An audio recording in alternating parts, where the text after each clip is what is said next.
Big Data y Machine Learning. Desafíos y oportunidades de la mano de Bernal Rojas, profesor de Ingeniería en Ciencia de Datos en Leeds University.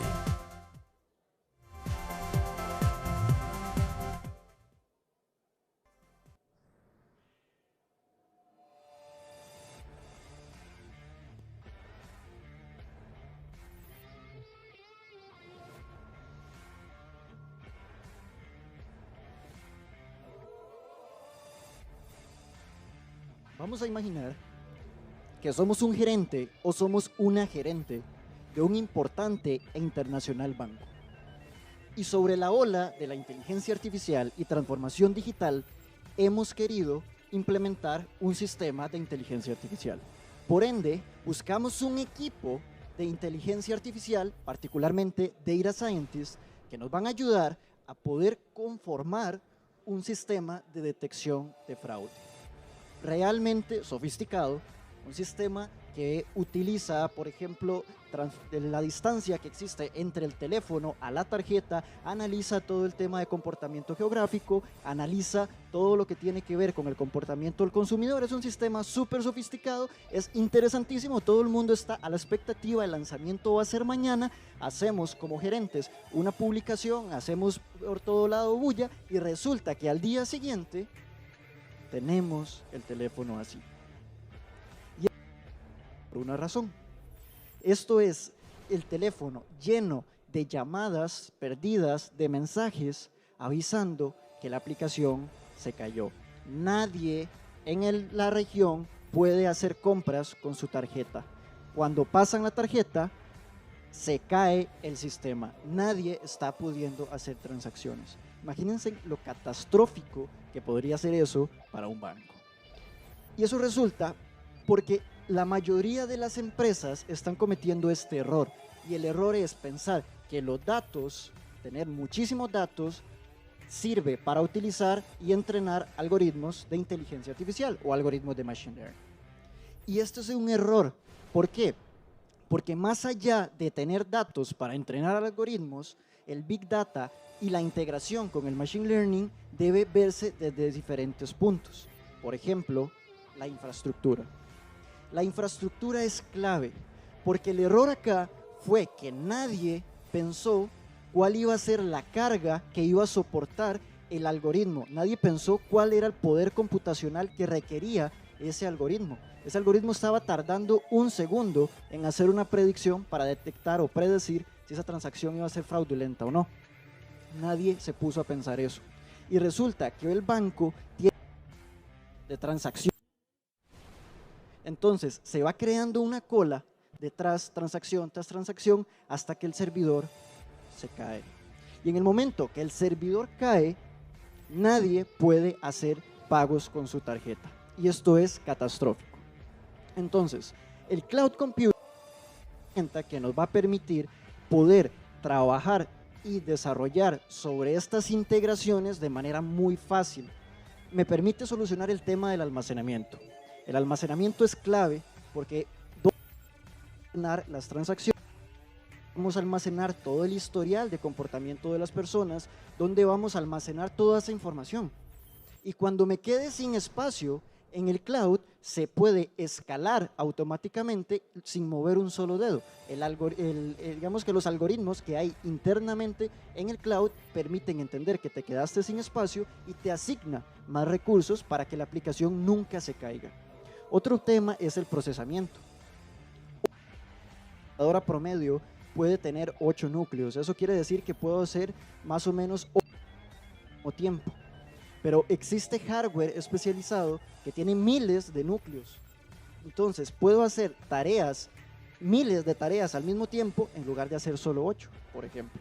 Entonces, uno de los puntos aquí es que si no tenemos los recursos para comprar todo ese poder computacional, en la nube puedo hacer uso solamente de lo que estoy necesitando. Voy a pagar solamente por el uso que requerí. Y eso es importante para tener en cuenta en el punto siguiente, redundancia. Y eso es, ¿qué pasa? Imagínense ustedes, si yo tengo mi aplicación hosteada en Estados Unidos y en Estados Unidos hay un desastre natural. y se caen los servidores, se dañan, mi aplicación otra vez se volvió a caer. Mi sistema de Machine Learning no funciona, por ende nadie está pudiendo hacer compras. Pero si yo tengo una copia exactamente igual en China, por ejemplo, es muy difícil que vayan a caer en los dos lugares. A eso se le conoce como redundancia. Y es ahí donde no necesariamente tengo réplicas funcionando. Puedo tener una apagada y la otra encendida. Y en el momento que una caiga, entra la otra. Y eso es la resiliencia o alta disponibilidad. Cuando la aplicación debe caerse, cuando se cae debe ser capaz de levantarse por sí misma. Porque imagínense ustedes lo que es que ese banco no puede realizar transacciones. Puede ser realmente una pérdida millonaria. El cloud computing nos va a permitir acabar con este tipo de cosas. Ahora, punto número 2, la escalabilidad de los algoritmos. Y esto es meramente un punto de conocimiento técnico. ¿Por qué? Porque ahora veamos el caso contrario. Pensemos que inicialmente logramos resolver el tema de infraestructura, pero no resolvimos el tema del algoritmo. Y en el tema del algoritmo, las personas que desarrollaron el modelo de inteligencia artificial, en este caso los data scientists, no tenían el conocimiento suficiente para saber que algunos algoritmos, por ejemplo, no son fácilmente paralelizables. Entonces no pueden escalar, es más complicado trabajar con estos. Y aquí hay un punto muy interesante, porque ustedes, desde las posiciones que tienen de liderazgo, tienen que entender que tal vez no tienen el conocimiento técnico para crear un equipo de esta manera, pero los científicos de datos hoy en día, desde que Forbes publicó en una de sus revistas que la ciencia de datos iba a ser el empleo más sexy de este siglo, así fue como le pusieron, mucha gente quiere convertirse en científicos de datos o data scientists. ¿Y qué pasa? Que muchas personas vienen de otras áreas, pueden tener muchísimos años de experiencia de trabajar, por ejemplo, en temas de negocio, pero se están involucrando recientemente en el mundo del data scientist y del desarrollo de inteligencia artificial. Y lo que sucede es que esas personas, aunque tengan muchísima experiencia en otros campos, siguen siendo juniors dentro del mundo de la inteligencia artificial. Y aunque tengan un costo más barato, sea un costo más reducido, siguen siendo juniors. Entonces es importante que ustedes analicen en el punto en el que se encuentra su compañía para entender si realmente lo que vale es traer un junior o si realmente necesitan traer un senior con más experiencia. Principalmente en las etapas tempranas de desarrollo es más relevante traer a alguien con un poquito más de conocimiento. Y es importante entender que estos tipos de perfiles no son baratos, ¿verdad? Y no son baratos y es por una razón, porque son altamente especializados y tienen un conocimiento muy, digamos, grande en diversas áreas: matemática, computación y negocios. Entonces, si no hay un conocimiento clave, tampoco va a funcionar. ¿Por qué? Porque la aplicación de nuevo se hubiera caído. ¿Por qué? Ahora no por infraestructura, ya resolví el Big Data, ahora por un tema de Machine Learning, porque el algoritmo no era capaz de soportar la capacidad que iba a exigirle la transacción en tiempo real. Entonces, de cualquiera de los dos puntos, el algoritmo puede llegar a caerse. Tercer punto, gestión de rendimiento. Cuando nos acercamos al Big Data y tenemos muchísimos modelos, muchísima data, todo va cambiando y se vuelve muy complejo poder monitorear los algoritmos, porque los algoritmos se descalibran y no es por un tema de que el algoritmo falle, sino es porque la data cambia. Hoy a mí me gusta el jugo de naranja, pero mañana no sé, puede ser que simplemente ya no quiera seguir tomando jugo de naranja. Y no fue por algún punto o alguna decisión en particular, simplemente fue así. Y las personas somos sumamente cambiantes y es muy complicado para los algoritmos poder predecir ese tipo de cosas. Y es por esa razón que tienen que estar en un constante reentrenamiento con datos actualizados para que el algoritmo se mantenga calibrado. Y cuando tenemos demasiados algoritmos, demasiada información, resolver esto es fundamental, porque si no calibramos, los algoritmos van a dar predicciones erróneas. Y todos estos puntos nos llevan hacia la oportunidad. Y la oportunidad que yo les presento a ustedes hoy para solucionar estas cosas es mucho más sencilla de lo que ustedes creen. Es un equipo realmente robusto e interdisciplinario. Si ustedes hoy toman la decisión de que quieren implementar este tipo de tecnologías dentro de sus organizaciones, por favor, tomen en cuenta al menos estos roles como mínimo. El Data Scientist va a ser la persona o las personas que se van a encargar de desarrollar los algoritmos de inteligencia artificial. El Data Scientist no prepara datos, el Data Scientist solo desarrolla algoritmos de inteligencia artificial. Y es el error que cometen las compañías hoy, porque las personas, digamos, cuando venimos de un área más estratégica y no conocemos, nos presentan esto nuevo, decimos, bueno, el Data Scientist debería trabajar con datos, pero no le estamos dando claridad, no le estamos dando una dirección. Entonces, vamos a sacar realmente el valor. Es por eso que debe acompañarse de un Data Engineer. Data Engineer va a ser la persona que se va a encargar de conseguir los datos, de mover los datos de un lugar a otro, todo para que el Data Scientist pueda trabajar. El Machine Learning Engineer va a ser la persona que va a desplegar esos servicios. Es una persona encargada de asegurarse que los servicios estén funcionando, que los modelos puedan utilizarse, los está monitoreando, los está recalibrando constantemente. El arquitecto de Big Data se va a encargar de que la infraestructura sea lo suficientemente robusta para que aguante el tipo de carga y exigencia que le vamos a poner a nivel de producción. Tiene que ser clave, porque si no pasa lo que pasó al inicio. Y sobre todo un experto de negocio, que no necesariamente tiene que ser un rol de la organización, sino que puede ser, por ejemplo, un experto, un gerente, alguien que le dé dirección, porque si no le damos dirección, los data scientists y todo el equipo son muy creativos, pero si no les damos dirección, no les vamos a sacar el provecho. Permítanme comentarles el caso de OpenAI, la empresa que creó ChatGPT o GPT. En este caso, ellos lograron resolver esto, entrenando modelos de lenguaje con muchísimos datos. Para los que no conocen, el tipo de algoritmo que funciona detrás de esto es sumamente pesado.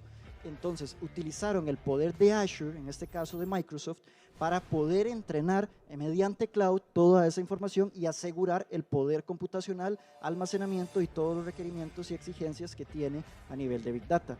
Con el tema de la automatización y la adaptabilidad, lo que lograron hacer es que tienen personas monitoreando constantemente cómo interactúan ustedes con el chat para recalibrarlo y estar en una constante mejora continua, haciendo que el algoritmo se adapte a cómo usted interactúa con él. Entonces vean que ellos lograron solucionar todos los puntos que vimos anteriormente utilizando la integración correcta entre Big Data y Machine Learning, porque tienen un equipo dedicado a esto. Hay personas dedicadas a infraestructura, hay personas dedicadas a los desarrollos de modelos, hay personas dedicadas a las calibraciones, como vimos anteriormente. Y por supuesto esto trae un impacto en el negocio como tal, ¿verdad? Vamos a ver la calidad de los productos que se pueden lanzar, vamos a poder crear productos nuevos. Vean, por ejemplo, cuántas startups salieron alrededor de ChatGPT, ¿verdad? Imagínense, si ustedes hubieran desarrollado eso y hubieran patentado el sistema, imagínense ya hoy con eso, pero imagínense todavía lo que más podrían llegar a facturar con ese tipo de cosas, ¿verdad? La experiencia de usuario cambia. Hoy en día cambiamos la forma en la que yo espero interactuar con una máquina. Lo que es la interacción humano-máquina ha cambiado. Incluso a día de hoy, por ejemplo, porque soy un usuario de este tipo de tecnología, los chatbots tradicionales ya me parecen un tanto aburridos, ¿verdad? Es un poco tieso, ¿verdad? Como te da una respuesta, sí, no, te manda por allá, no. Entonces yo quiero tener esa interacción un poco más natural, un poco más fluida, y eso hace un cambio. Y vean que a día de hoy esta tecnología, todo el mundo, por ejemplo, dice ChatGPT, que es OpenAI, pero no es el único, ¿verdad? El modelo que está detrás de esto, que se llama GPT, son modelos generativos de lenguaje largos, pues hay un montón, ¿verdad? Pero en este caso, pues lo reconocen a ellos. Y el tema de eficiencia y reducción en costos. Si ustedes logran integrar esto, en este caso, ellos lograron hacerlo, pero en el caso que sea, en la implementación que sea, que ustedes vayan a hacer, se van a dar cuenta que va a tener un impacto increíble. Entonces, para ir cerrando, yo quiero transmitirles a ustedes una frase que yo siempre he creído. Yo siempre he creído que la tecnología es un superpoder.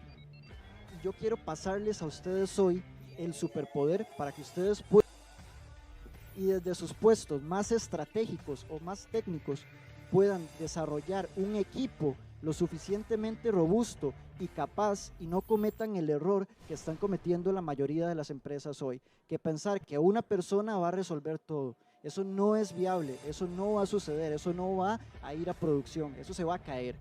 En el momento que ustedes creen un equipo lo suficientemente robusto, van a tener la oportunidad de convertir su empresa o potenciar su empresa mediante este tipo de superpoderes. A ustedes las gracias por la atención. Mi nombre es Bernal Rojas y los invito a que puedan escanear el código.